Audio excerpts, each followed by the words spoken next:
YouTube Nation, welcome back for another Top 10. We're rounding off our Transformers Top 10. This time around, we are doing the Decepticons. Now, I kind of put a couple caveats, a couple rules on this one.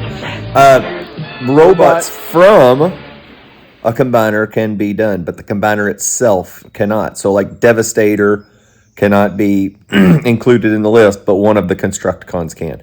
Also going about this as you had to own them as a child.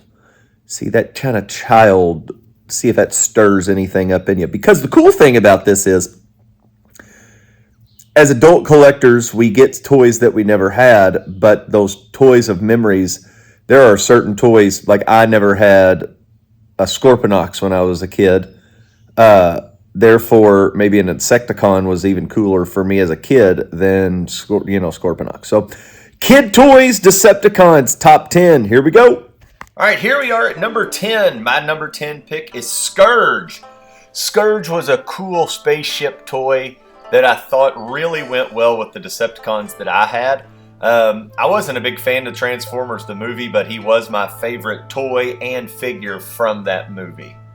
Coming in at number 9 is Barrage. One of the weirdest toys you'll ever see in the Transformers line, but I loved how this Insecticon line went. I was a huge fan of the Insecticons, this kind of Series 2 version of them, plus that, but Barrage was my favorite. Always had a fun time playing with him.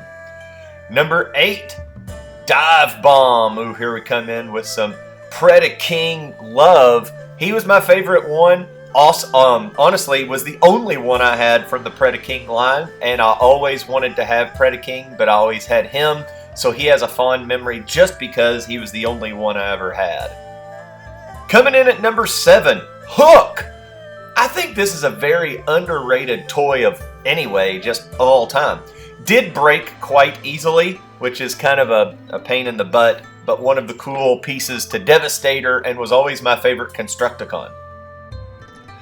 Coming in at number 6, Bombshell, another Insecticon. Maybe I have a thing for bugs, who knows. The playability for this guy I thought was just remarkable. I love that it could be a big giant insect on the ground, could be a big flying insect, and the robot mode was really cool. Number 5, coming in with another movie figure, Cyclonus. Cyclonus's toy just was real thick and clunky, but was a real pleasure to play with. And, of course, he was a spaceship that I got to fly around with, and you know me with my airplanes.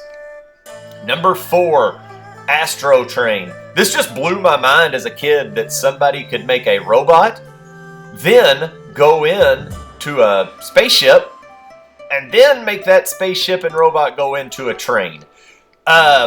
Just awesome playability, awesome looking toy. Loved that thing as a kid.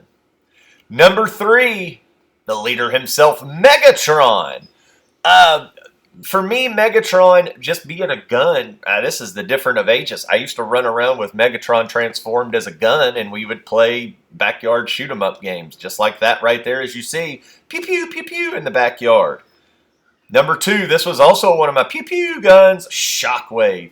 Now, I do have to be fairly honest with this. I never had that Shockwave, but I did have the Radio Shack. I had Shockwave. I put it on here because it was the same mold, just a different color, so I counted it on my list. And number 1, my favorite Decepticon of all time, Soundwave. Soundwave, awesome. I used to clip him onto my pants to where it looked like I had a portable Walkman listening to a tape. Everybody knew it was Soundwave. Everybody knew it was a toy, but I felt that coolness. One of the cool things about a lot of the Decepticons was just Frank Weller, and you could play with his voices.